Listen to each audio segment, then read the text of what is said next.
제주 4.3 희생자의 넋을 위로하는 제75주년 4.3 추념식이 오늘 거행됐습니다. 정부에선 한덕수 국무총리가 참석한 가운데 정치권 인사들도 자리를 함께 했는데요. 국회 연결해서 자세한 내용 들어보겠습니다. 최지숙 기자. 네, 4.3 추념식이 오늘 오전 제주 4.3 평화공원에서 열렸습니다. 올해는 사회적 거리두기 해제 후 처음 열린 행사로 제주도민 15,000여 명이 참석했습니다. 4.3 희생자 추념일은 2014년 국가기념일로 지정됐는데요. 올해는 제주 4.3 견뎌냈으니 75년 딛고선노라를 주제로 열렸습니다. 지난해 당선인 신분으로 추념식에 자리했던 윤석열 대통령은 이번 행사에 참석하지 않았습니다. 대통령실은 앞서 올해는 한덕수 국무총리가 참석하는 게 적절하다고 판단했다고 밝혔습니다. 이에 따라 한 총리가 참석해 윤 대통령의 추념사를 대독했는데요.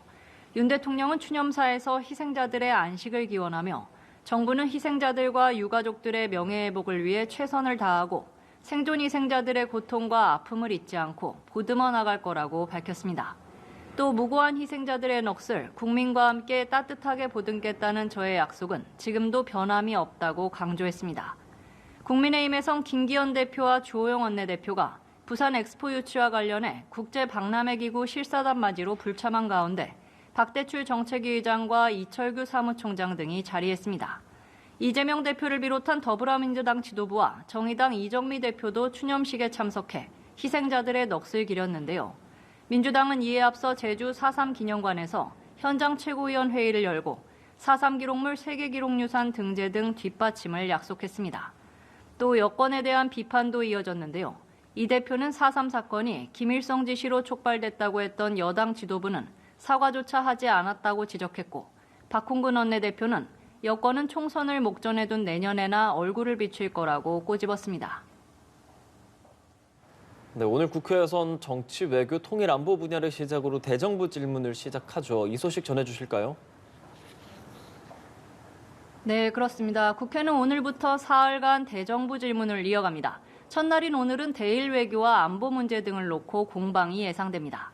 앞서 강제징용 해법을 비롯한 정부의 대일 외교를 굴욕외교라고 비판해왔던 민주당은 한일회담 관련 국정조사를 촉구하며 대여 공세에 나설 전망인데요. 국민의힘에선 미래지향적 협력 관계에 기틀을 다진 회담이었다고 성과를 부각하는 한편 국정조사엔 재차 선을 그을 방침입니다. 야권은 정부를 상대로 후쿠시마 오염수 방류와 수산물 수입 문제 등에 대한 입장 및 대책도 따져 물을 걸로 보입니다. 오늘 대정부 질문엔 각 소관부처 장관들이 자리하는데요. 한동훈 법무부 장관도 참석하는 만큼 최근 헌법재판소의 검수완박 법안 유효 결정과 특검 등을 놓고 야권의 공세가 이어질 전망입니다. 또 북한의 전술핵탄두 개발 상황과 이딴 도발에 대한 정부 대응책에 관한 질의도 오갈 걸로 보입니다. 내일은 경제 분야, 모레는 교육사회 문화 분야 대정부 질문이 이어집니다. 지금까지 국회에서 전해드렸습니다.